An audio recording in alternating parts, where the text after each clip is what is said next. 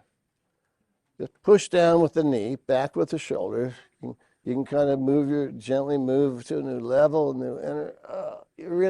so keeping these apart, separating the shoulders is a great way not to get old person body. And then you shift over here. Go back the other way. Oh my God.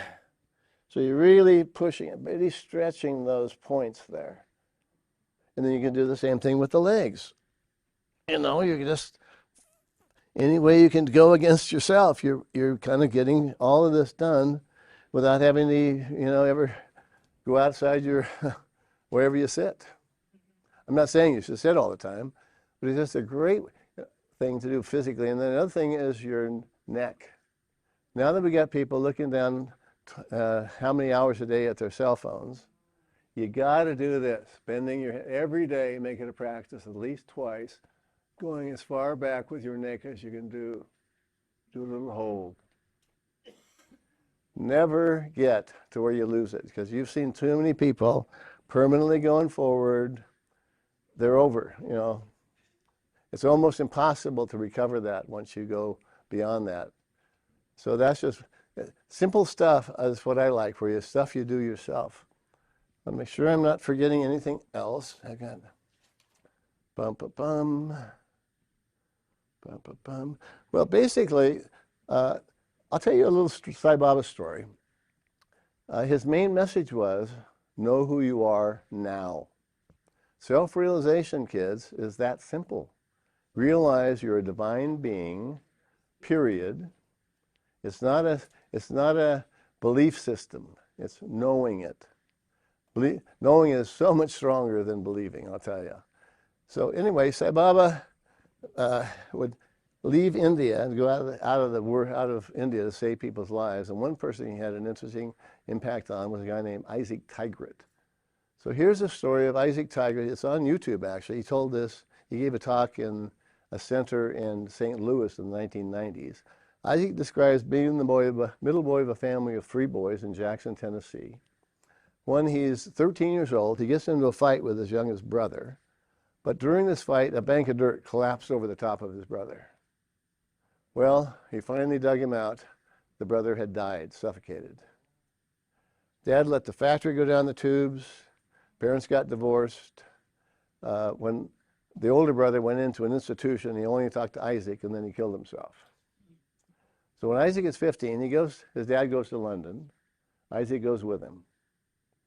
Well, 4 years later, Isaac is a devotee of Jimi Hendrix, Cream, and that whole batch. And he set up a little restaurant. He named it the Hard Rock Cafe. That's how he got started. Yes. A few years go by, he gets inspiration by a movie writer, a book called The Secret Life of Plants, the book that proves that plants have feelings. Pretty soon it's on the bestseller list. He talks Stevie Wonder and doing music for the video. Together they're touring the world. In 1974, they get over to India. Well, once you get to India, you cannot not hear about Sai Baba. So they go to see him, and he does his normal miracles and stuff. Isaac went back for the next 15 years in a row, at least one time a year, often twice, and Baba completely ignored him. Completely. We felt sorry for the guy, actually.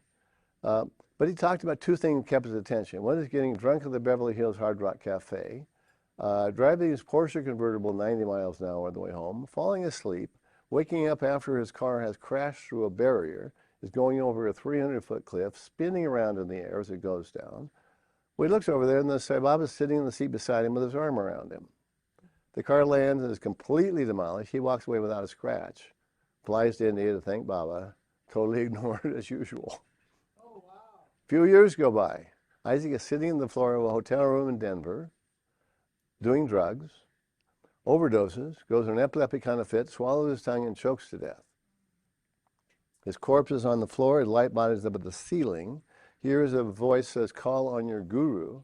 Well, as soon as he calls Sai Baba's name, Baba's in the room physically in Denver, picks the body up off the floor, pulls his tongue up, his hand says, come back. Still choking, like Baba. Gets out of the hospital, goes to thank Baba, totally ignored again. In the meantime, the sign above the eating hall at the ashram at Sai Baba's place is love all, serve all. See, that's where our meals, the meals were about 25 cents a piece. The rooms, if you had a private room, was $2. So it wasn't the most expensive place to stay. So basically, finally, Bobby calls him in, and he made that the motto of Hard Rock Cafes, love all, serve all. Baba called him in 1989 and says, first question, he says, where is God? Isaac says, well, Swami, he's in my heart. Baba says, no, think like a fish. The fish is swimming through the ocean. There's water above the fish, below the fish, on both sides of the fish, and inside the fish. You're like a fish swimming through God. How do you reach God? Well, Isaac didn't want to answer that. Bob winks at him and says, love all, serve all. That's how you reach God.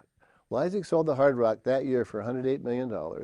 He spent half that money in the next 6 years of his life building the most beautiful hospital ever built. It's built with sacred geometry. They have an airstrip next door where 747s could land, and there's never any charge to the patients there. And the first staff of 20 doctors in 1994, 20 doctors, Isaac and Bob. And Bob points to Isaac, he says, I saved this man's life twice. Then he winks at Isaac, he says, more than that, really. See, that's the thing. See, Krishna was the last major avatar. The major avatar comes about every 5,000 years. The one before that was Rama, 10,000 years ago. But they still singing Hare Rama, Hare Krishna, Krishna, Krishna, Hare Hare. Because the major avatar shows up with all the powers of God in the body. Omniscience, omnipotence, and omnipresence. And they start with all that. They don't need teachers, and they've come for major purposes. And so that's why I went 17 times to see Sai Baba.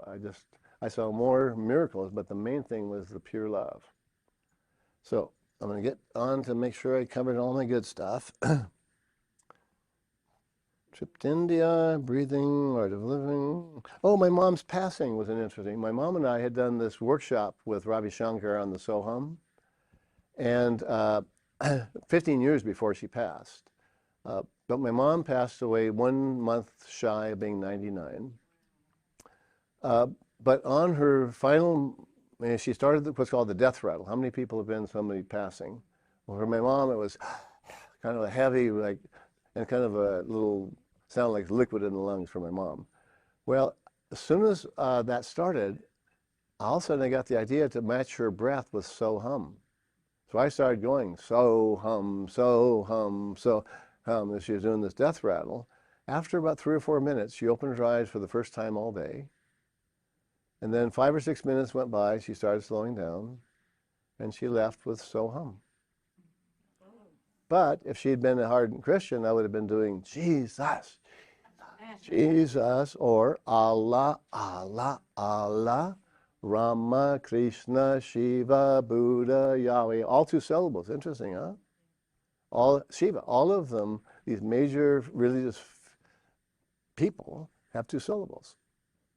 So anyways, if you're ever with somebody passing, consider sending them out on whatever platform is most comfortable for him. Yeah. So that's one thing. I'm glad I didn't pass that up. Oregon, kombucha, testing. Oh, one great thing the Russians did back in the 70s, they published a book called Psychic Discoveries Behind the Iron Curtain. One of the things they did was they had people lying on a scale as they passed, and they lost 6 ounces of weight approximately, and they used Kirlian photography to photograph the soul leaving either through here or here. And so for them, it's not a religious thing at all. It's all scientific proof. You know, that's where science and religion are really tied. So I just love it that the Russians could do it, you know, and that book has got lots of that kind of stuff in it. Psychic Discoveries, it's going to be in this list I send to anybody who wants that. Fountain of Youth, kombucha. Just small things here. I highly recommend for dental, in addition to the automatic toothbrush, get a water pick. Many of you probably have one, but they last forever. It's so great, yeah. My dentist gave me water pick toothbrushes now. I kind of like them separate for me. I mean, but yeah, I kind of like doing them separately for just different kind of strokes for different folks. But yeah, but water, it's just a great thing. Coconut oil too, kids. You know, I put it in my coffee, but it's good for salad dressings and everything else. those, you know, it's highly great for the brain, really good for the brain. You need to eat it, not just. Eat it, or you know, I put like, Harmful and- oh yeah, yeah, but eating it, I mean, getting it in the body though is really important too. In addition to on, How much did you say is that? I don't know, I just put a big couple of scoops into my coffee and it melts in there and tastes great, and you know. But like I say, anytime you can get that, it's going to keep your brain more youthful. And again, getting back to these collagen peptides, they sell those at Costco and a lot of other places. A great thing to, it's taste, it had no any taste. It can go in your smoothie. Again, it could go in anything, but a great way to keep from getting joint pains and joint stiffness. Yes. You mentioned with your kombucha that you put the collagen peptides in. Royal Greens is the one. I mean, that's in the notes that I'm going to be sending for. Yeah, it's just a nice, there are other things that people can get for those, you know, like the spirulina type of mixtures where they're really powerful.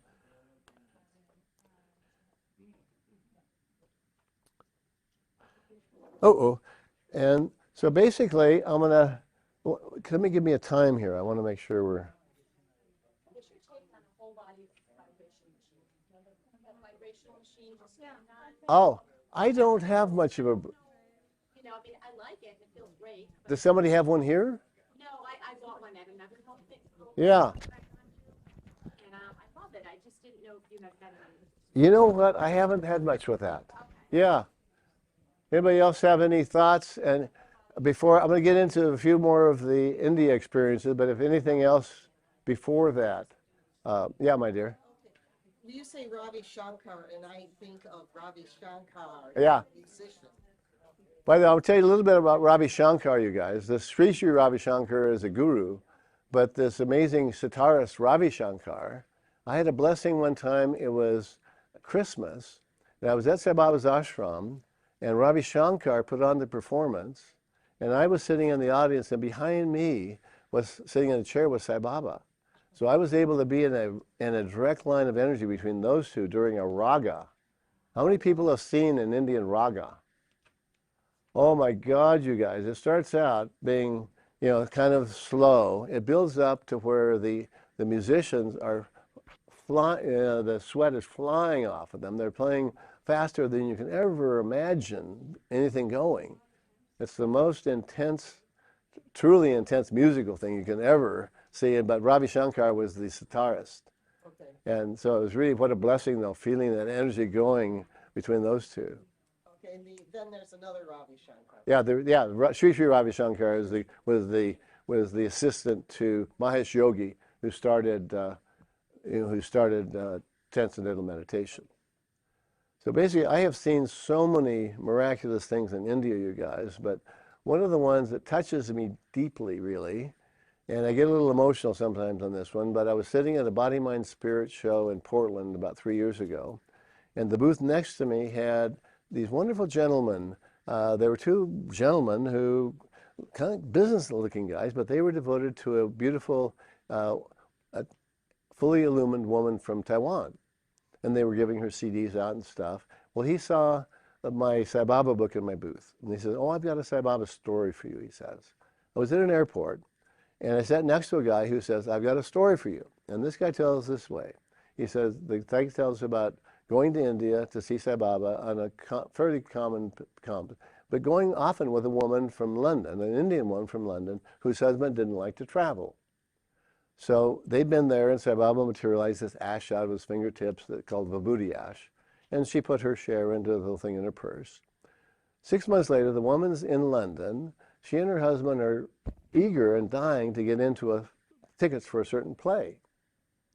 Finding the tickets are available, they snap them up, they go to the play. At the end of the play, she needs to go to the bathroom, but the women's bathroom has clogged, which you guys have never experienced before, I'm sure. So it turns out there's a bathroom in the back of the theater. And there's a Spanish woman there, the attendant. The Indian woman does her business. She's on the way out. The Spanish woman says, you have something for me. Well, the Indian woman says, huh? Well, it turns out that she says, my daughter is near death. I've been praying to Jesus to heal her. And a small black man with an orange robe and an afro hairdo came into my vision and told me that he would be sending someone to where I work, and she would have something that would save my daughter's life. She pulls the booty out, gives it to her. 6 months later, the man and woman are back in India. They get called in for the audience, and Baba says, "I'm so glad you gave the vibhuti to the woman. It saved her daughter's life."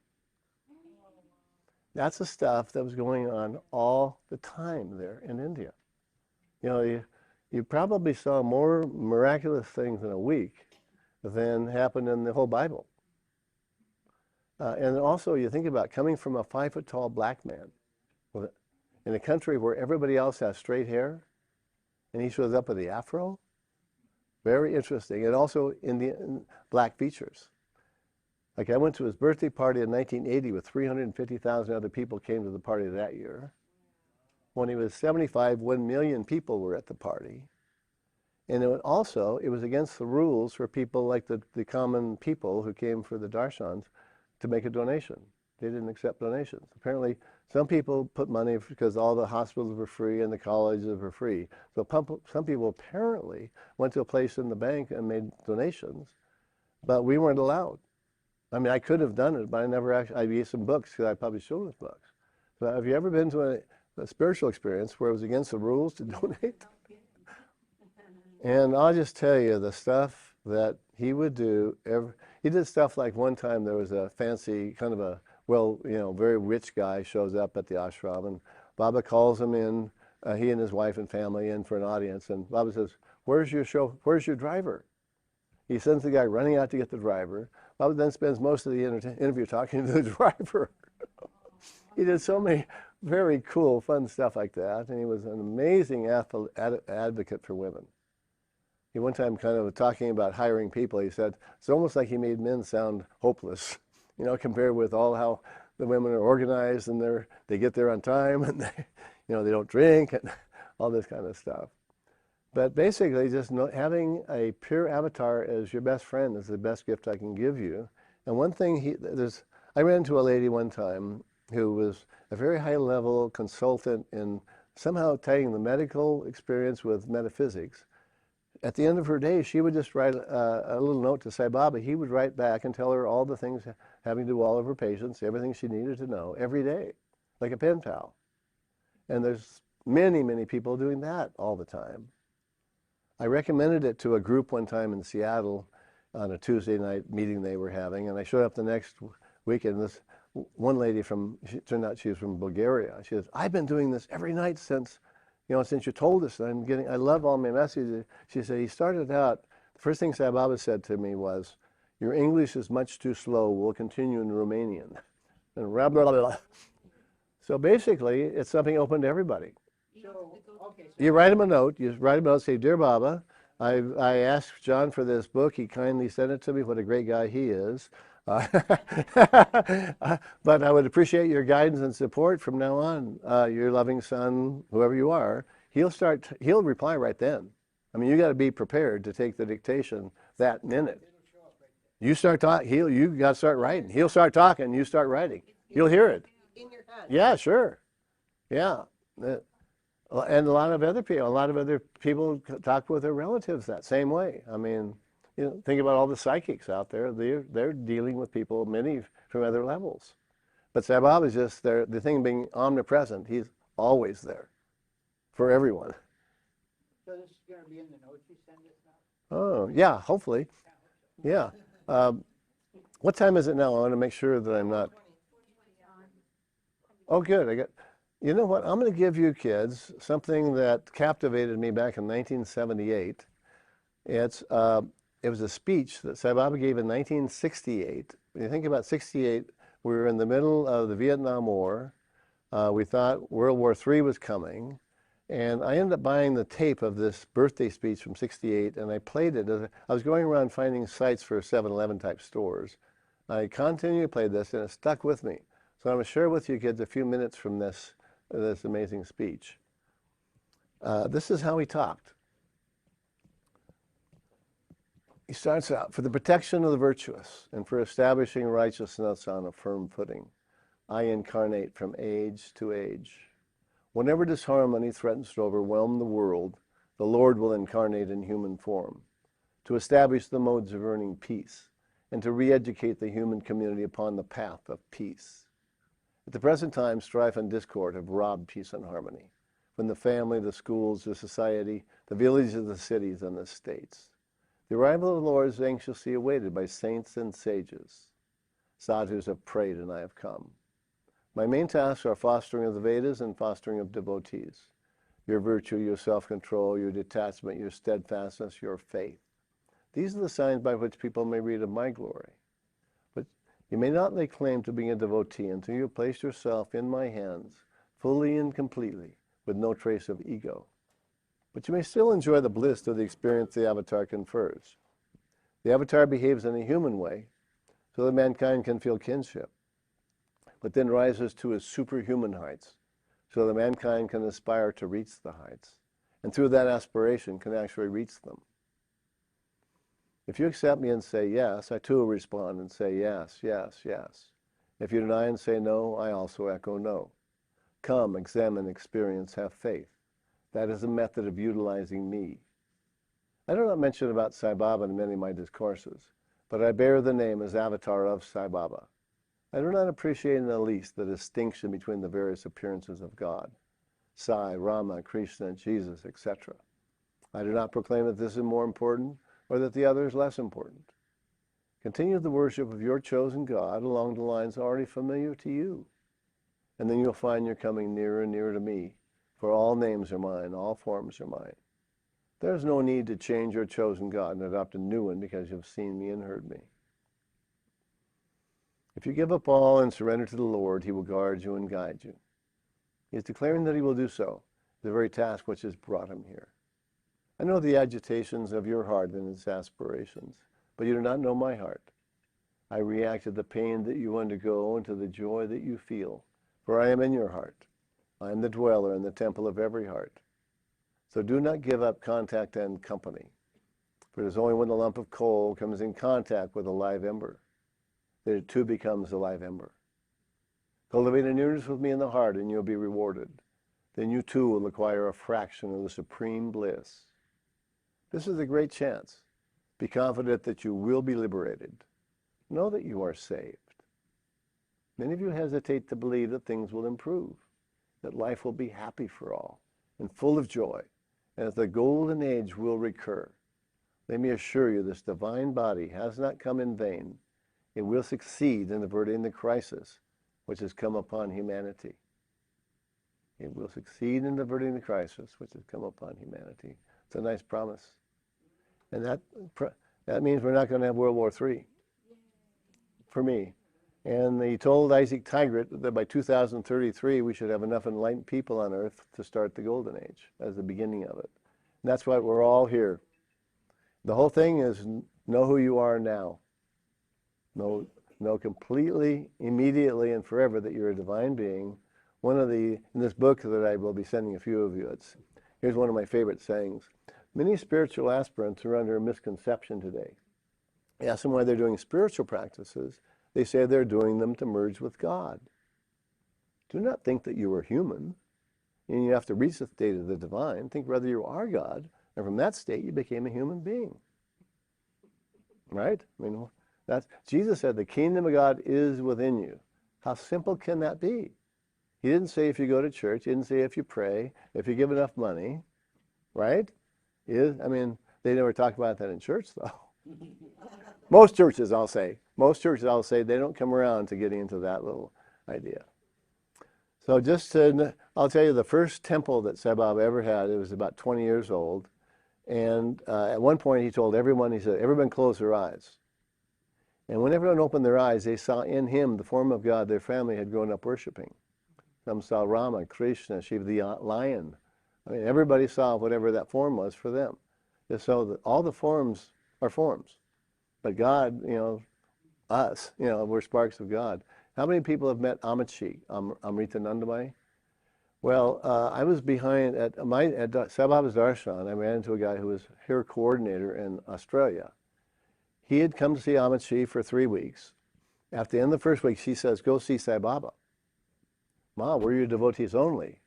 We came to see you. What's your connection with Sai Baba? She says, She says, I am the wave, he is the ocean. And that's what Amachi said. The first major woman, great saint, beautiful woman, Amritan Anandamayi Ma. Anybody ever heard that name? Beautiful, beautiful being.